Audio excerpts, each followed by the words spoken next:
Hey everybody, it's Jason Blaha here, and it's time for part 2 of the Q&A, so let's go ahead and get this started.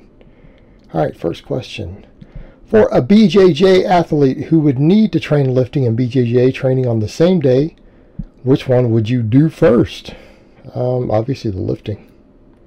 Right, obviously the lifting.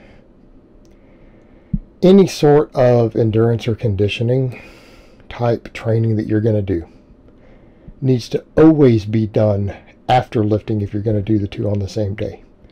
Now, in a perfect world, you're going to get food and rest in between. Carbs, carb up. Ideally, you'd separate them, but that's not always possible. And yeah, I'm aware of the issues here because I have actually had 2 clients who do BJJ. 2. So organizing it can be a little bit tricky. You know what? It honestly has to be handled on a case-by-case basis. It really does. It has to do with what sort of training they're on, what their structure's like, what their lifestyle is like.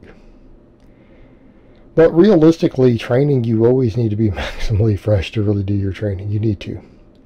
And being exhausted from the BJJ is going to make it hard. Now, will I say that volume might need to be abbreviated in your training? Okay, this is where we get into the issue of, let's say you have someone on a conjugate template or something similar. Now, if you've got an athlete and you don't have them on a conjugate template, it's time to reassess what you're doing. But you might have to abbreviate the accessory volume. All right, you're going to have to do more of the meat and potatoes because let's say you have a max effort squat or deadlift. Yeah, you're probably not going to come in and do 20 sets of supplemental lifts and then go to BJJ practice. You're not. There's going to be a hard cutoff. You know, and in the case of something like that, it might be 3 good sets of good mornings, 3 sets of rows for your upper back, right? Maybe some other leg or lower body work. But you know what? You're probably going to do about 9 or 10 sets tops on a max effort day, for example, and then come in and do the BJJ. Now, I think where you're going to struggle the most would be like a dynamic effort lower day. You're going to need to structure your training to where you don't do that before you do practice. It's just no. Get away with a dynamic effort upper. Like speed bench day, I think you get away with that. You're not going to do a dynamic lower because you really need your volume there. You need your work in. You can't afford to do that. So you're going to have to schedule that on one of your off days from actual practice. You're just going to have to. But the other stuff, you would basically abbreviate the accessory volume because you know you have to go practice, right? Because you need to also be able to perform. You need to be able to perform. But if you're somewhat fatigued, it's not the end of the world going into your BJJ. And you're going to have off days. So I'm going to assume you're doing it 3 days a week, 4 days a week. You'll find ways to make it work. But the main thing to look at is looking at how much supplemental volume you're doing on the days where you have to practice and giving yourself enough time to get carbs and protein and stuff in, right? You need to make sure that you're getting food.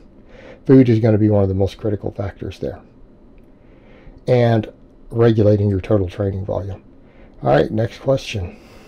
Hi Jason, I have some serious weighted pull-up goals to reach. I can currently do a 55 kilo weighted chin at low 90 kilo body weight, give or take a kilo or 2. But I want to get above this on the pull-up. I think I'm treating this like the other lifts, doing conjugate using ME and also DE method, including weak point training. Where would you insert this, on press day or on a completely separate day? Thanks, coach. You are not going to do dynamic effort pull-ups. Okay, stop. Fucking stop. Alright. You are not going to do speed work with pull-ups or chin-ups. I want to make that very, very clear. I don't even want to say do it at your own risk, because that would be moronic of me. That would basically be like me telling you, well, you know, you could put a gun to your foot and pull the trigger at your own risk. Right? That would be really bad advice. I should say, no, don't do it. Don't fucking do it. You will completely wreck your shoulders. Okay, forget that. Stick to rep work and heavy work. That's it. There is no speed work on something that fragile on your shoulders. Okay, where you have to switch at the bottom like that. You do not want to dynamically bounce out of the bottom of a pull-up. Okay, now that we've made that clear, it's a pull. Your deadlifts cover your max effort work for this. Arguably, if the pull-up became a serious competitive lift for you, could you replace pull-up variations for some of your deadlift maxes? Because how often do we max on a deadlift? Every 2 weeks, right? You do a squat every 2 weeks and a deadlift every 2 weeks. Right? You could put it there. It's fine. Now, rather than dynamic, why don't you do rep work for your pull-ups and chin-ups? Now, let's come back over to our other point. Do you want healthy shoulders? You need to have no more than 50% of your upper and middle back pulling be pull-ups and chin-ups. You need rowing. Okay? When we think of those ratios of horizontal versus vertical, if you become too strong at pull-ups and chin-ups and not good enough at rowing, you will predispose yourself to shoulder injuries. You still need to have the upper back focus. But could you do 10 sets of pull-ups every week? Absolutely. You better make sure you're doing 10 sets of rows for your upper back, though, to go with it. Right? But that would work. People are like, oh my God, that's like 20 sets for lats a week. Yeah, we're getting up to maximum recoverable volume. But a person has pull-up goals, that's reasonable. But you need to keep your strength balanced. So that means your pull-up and chin-up volume cannot exceed your rowing volume. So you're going to end up with like 20 sets a week, but that's fine. The rows will make you better at pull-ups. And if you wanted to specialize every 2 weeks, you could replace the max deadlifting a bit with some pull-up variations and treat it the same way. Chain weights. Or we could do pull-ups against chains. We could do pull-ups with different grip widths. You treat it like a max effort lift. I don't recommend you do less than 5s for all the rep work. You could have 5x5s, you could have 5x10s, 5x8s, whatever you need to do for your reps to build the musculature. Do not let the volume exceed your rowing volume. Okay, that would work. That would work to build you an awesome pull-up. But you better have a good reason to do it, because a deadlift is a better strength builder. So if we're going to start replacing deadlifts with pull-ups, you better have a reason. Like you want to set a really big pull-up max one day on camera. Okay? Don't do so at the expense of your overall strength or injuries, though. You're going to have to balance the upper back with it. And for God's sake, do not do speed work with a pull-up. The reason we use deadlifts for those. You will wreck your shoulders. Okay, so forget that. I gave you some pretty good recommendations here for pull-up specialization and conjugate. All right, next question and last question of the week. I understand in the last few weeks you have cut quite a lot of the fat in your diet in order to cut while maintaining water weight. Has this phase evolved your thinking on carbs and fat interchangeably for athletes, or do you think in theory going back to a keto diet would significantly impact your ability to hit your 2020 training goals? No, I think in certain contexts carbs and fat are largely interchangeable. Now, in the case of someone like me who is not an endurance-based athlete, okay, I'm a very high intensity based athlete. High volume lifting, all of my cardio is burning glucose, right? It's all weighted carries and stuff, all my conditioning. I'm in a calorie deficit, modest, very modest calorie deficit. In this case, the higher carbs do make a little bit of sense. Now, are we talking night and day difference? Probably not. Probably not.